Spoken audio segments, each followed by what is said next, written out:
ক্যালিফোর্নিয়ার ইসলামিক সেন্টারে গুলিতে নিহত ৫ জন। গৌতম আদানির বিরুদ্ধে মামলা তুলে নিল যুক্তরাষ্ট্র প্রশাসন। ভারতের নাগরিকত্বের নতুন কড়াকড়ি, পাসপোর্ট জমা বাধ্যতামূলক।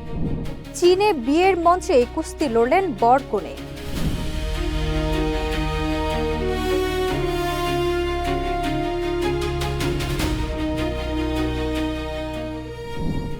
সবাইকে আমন্ত্রণ।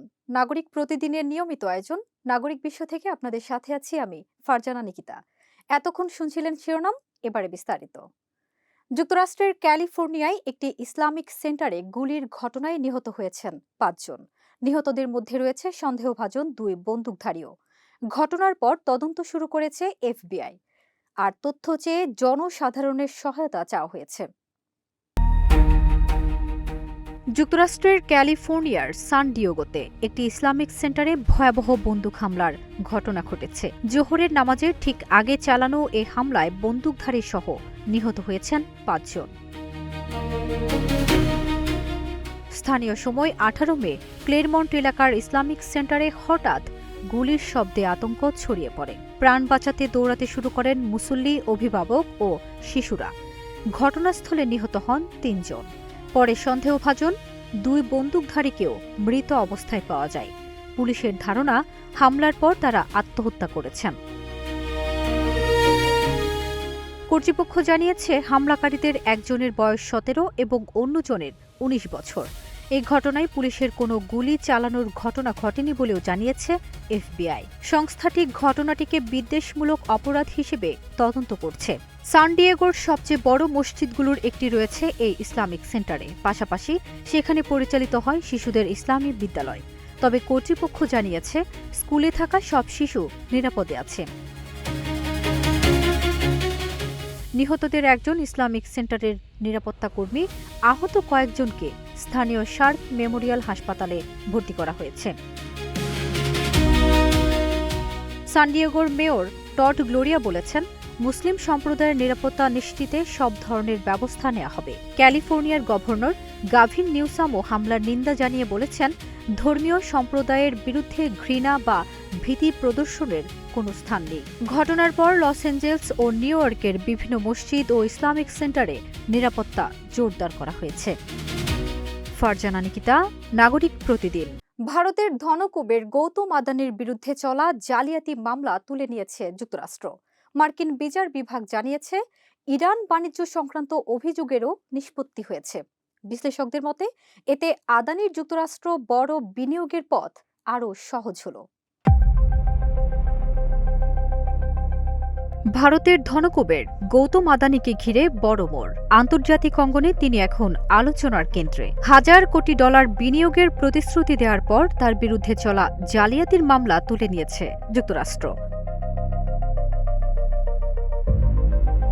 মার্কিন বিচার বিভাগ ১৮ মে আনুষ্ঠানিকভাবে গৌতম আদানিকে মামলা থেকে অব্যাহতি দেয়। বিষয়টি নিশ্চিত করেছেন তার আইনজীবী রবার্ট গিউফ্রা। তিনি আবার প্রেসিডেন্ট ডোনাল্ড ট্রাম্পের ব্যক্তিগত আইনজীবী হিসেবেও পরিচিত। অভিযোগ ছিল, আদানির মালিকানাধীন একটি প্রতিষ্ঠান ইরানের উপর যুক্তরাষ্ট্রের নিষেধাজ্ঞা ভেঙে দেশটির সঙ্গে বাণিজ্য করেছে। সেই অভিযোগেরও নিষ্পত্তি করেছে মার্কিন কর্তৃপক্ষ। আইনজীবীর দাবি, গত মাসেই ট্রাম্প প্রশাসনের কাছে যুক্তরাষ্ট্রে $10 বিলিয়ন বিনিয়োগের প্রস্তাব দেন আদানি। তবে বিচার বিভাগ জানায়, মামলা চলমান থাকায় মার্কিন আইনে সেই বিনিয়োগ সম্ভব নয়। পরে মামলা প্রত্যাহার হওয়ায় বিনিয়োগের পথও খুলে যায়। এর আগে ২০২৪ সালের নভেম্বরে নিউ ইয়র্কের একটি আদালতে গৌতম আদানি, তার ভাতিজা সাগর আদানি এবং আরও ৭ জনের বিরুদ্ধে অভিযোগ গঠন করা হয়। মামলায় বলা হয়, ভারতের একটি বিশাল সৌর বিদ্যুৎ প্রকল্প নিজেদের প্রতিষ্ঠান আদানি গ্রিন এনার্জির হাতে আনতে ভারতীয় কর্মকর্তাদের প্রায় $২৬ কোটি ৫০ লাখ ঘুষ দেওয়া হয়েছিল। অভিযোগ উঠে পরে আন্তর্জাতিক বিনিয়োগকারীদের কাছ থেকে অর্থ তুলতে গিয়ে প্রতিষ্ঠানটি দুর্নীতি বিরোধী নীতিমালা নিয়ে বিভ্রান্তিকর তথ্যও দেয়। ফোর্বসের তথ্য অনুযায়ী বর্তমানে গৌতম আদানির মোট সম্পদের পরিমাণ প্রায় $৮২ বিলিয়ন। ফারজানা নিকিতা, নাগরিক প্রতিদিন।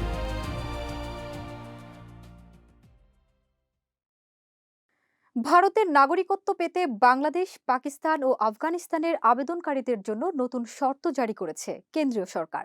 বৈধ বা মেয়াদ উত্তীর্ণ পাসপোর্টের তথ্য জানিয়ে নাগরিকত্ব পাওয়ার 15 দিনের মধ্যে তা জমা দেওয়ার ঘোষণা দিতে হবে। 2019 সালের সিএএ আইনের পর এবার সংশোধন করা হলো 2009 সালের নাগরিকত্ব বিধি। বাংলাদেশ, পাকিস্তান বা আফগানিস্তানের কেউ ভারতের নাগরিকত্ব পেতে চাইলে তাকে নিজ দেশের পাসপোর্টের অবস্থা জানাতে হবে এবং এই সংক্রান্ত একটি ঘোষণাপত্র ডিক্লারেশন জমা দিতে হবে। 2009 সালের নাগরিকত্ব বিধি সংশোধন করে এমনটাই জানিয়েছে ভারতের কেন্দ্রীয় সরকার। ভারতীয় সংবাদ মাধ্যম আনন্দবাজারের প্রতিবেদন অনুযায়ী ইতিমধ্যে এ মর্মে বিজ্ঞপ্তিও জারি করেছে ভারতের কেন্দ্রীয় স্বরাষ্ট্র মন্ত্রণালয়। বিজ্ঞপ্তি অনুযায়ী ভারতের নাগরিক হতে চাওয়া কোনো বাংলাদেশি, পাকিস্তানি বা আফগানের কাছে নিজের দেশের কোনো বৈধ কিংবা মেয়াদ উত্তীর্ণ পাসপোর্ট থাকা চলবে না। কোনো আবেদনকারীর কাছে বৈধ পাসপোর্ট থাকলে তাকে সেই পাসপোর্টের নম্বর, সেটি কবে জারি হয়েছিল, তার মেয়াদ কতদিন, এইসব তথ্য দিতে হবে। সঙ্গে লিখিত আকারে এও জানাতে হবে যে নাগরিকত্ব পাওয়ার 15 দিনের মধ্যে ওই আবেদনকারীর নিজের কাছে থাকা বৈধ কিংবা মেয়াদ উত্তীর্ণ পাসপোর্টটি ডাক বিভাগের সংশ্লিষ্ট সিনিয়র সুপার বা সুপারের কাছে জমা দিয়ে দিবেন। 2009 সালের ওই বিধি সংশোধন করে তাতে একটি অনুচ্ছেদ যুক্ত করেছে কেন্দ্রীয় সরকার। বলা হয়েছে, এই অনুচ্ছেদটি বিধিমালার ওই একসি তফসিলটি ভারতের নাগরিকত্ব পেতে যাওয়া বাংলাদেশি, পাকিস্তানি এবং আফগান হিন্দু, শিখ, বৌদ্ধ, জৈন, পার্সি এবং খ্রিস্টানদের জন্য প্রযোজ্য।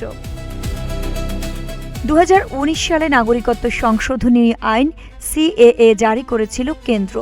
ওই সংশোধিত আইনটি 2014 সালের 31 ডিসেম্বরের আগে পাকিস্তান, বাংলাদেশ এবং আফগানিস্তান থেকে ভারতে আসা নথিপত্রহীন অমুসলিম অভিবাসীদের ভারতীয় নাগরিকত্ব পাওয়ার পথ মসৃণ করে। এরই মধ্যে এবার 2009 সালে নাগরিকত্ব বিধি সংশোধনের কথা ঘোষণা করল কেন্দ্রীয় স্বরাষ্ট্র মন্ত্রণালয়। আইরিন হাসান, ইন্টারন্যাশনাল ডেস্ক, নাগরিক প্রতিদিন।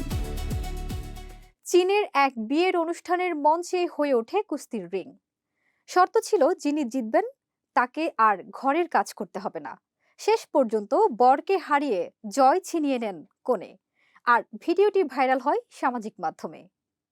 বিয়ের আসরে গান বাজনা, নাচ কিংবা বরকনের আংটি বদল তো নিয়মিতই দেখা যায়, কিন্তু জমকালো বিয়ের মঞ্চকে যদি আচমকা বানিয়ে ফেলা হয় কুস্তির রিং, আর সেখানে যদি সংসারের খাটুনি ও ঘরকন্যার কাছ থেকে রেহাই পাওয়ার শর্তে খোদ বর কনে কুস্তি লড়াইয়ে মেতে ওঠেন, তবে কেমন হবে? ঠিক এমন এক মজার ও অদ্ভুত ঘটনা ঘটেছে চীনে। দক্ষিণ পশ্চিম চীনের উইঝো প্রদেশের জুনি শহরে পেশাদার কুস্তিগিরি হে ইনশেং তার কনের বিবাহোত্তর সংবর্ধনা অনুষ্ঠানে এ ব্যতিক্রমী আয়োজন করেন। প্রথাগত কোনো পারফরমেন্স বা খেলার পরিবর্তে অতিথিদের তাক লাগিয়ে দিয়ে মঞ্চের মাঝখানে তৈরি করা হয় আস্ত একটি কুস্তির রিং।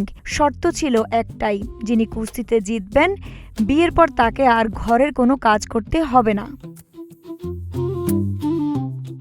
শুধু বরকনেই নন, তাদের রেসলার বন্ধুরাও এ রোমাঞ্চকর আয়োজনে যোগ দিয়ে নানা ধরনের চমৎকার কুস্তির কৌশল প্রদর্শন করেন। বেশ কয়েক রাউন্ড হাড্ডাহাড্ডি লড়াইয়ের পর চূড়ান্ত রাউন্ডে বরকে কুপকাত করে জয় ছিনিয়ে নেন কনে। রেফারি যখন কনেকে বিজয়ী ঘোষণা করে, বরকে পরাজিত হিসেবে ঘরকন্যার সব কাজের দায়িত্ব বুঝিয়ে দিচ্ছিলেন, তখন পুরো অনুষ্ঠানে হাসির রোল পড়ে যায়। পরে বরের সঙ্গে যোগাযোগ করা হলে তিনি চীনা গণমাধ্যমকে বলেন, পুরো বিষয়টি অত্যন্ত সতর্কতার সঙ্গে পরিকল্পনা করা হয়েছিল। নিরাপত্তার খাতিরে শুধু প্রশিক্ষিত কুস্তিগিররাই অংশ নেন। কুস্তিগির বর আরও বলেন, বিয়ের মুহূর্তটিকে স্মরণীয় করে রাখার পাশাপাশি প্রথাগত বিনোদনের পেছনে অতিরিক্ত খরচ বাঁচাতেই তারা এই অভিনব বুদ্ধি খাটান। চীনা সামাজিক যোগাযোগ মাধ্যমে এ ব্যতিক্রমী বিয়ের ভিডিও রাতারাতি ভাইরাল হয়ে গেছে।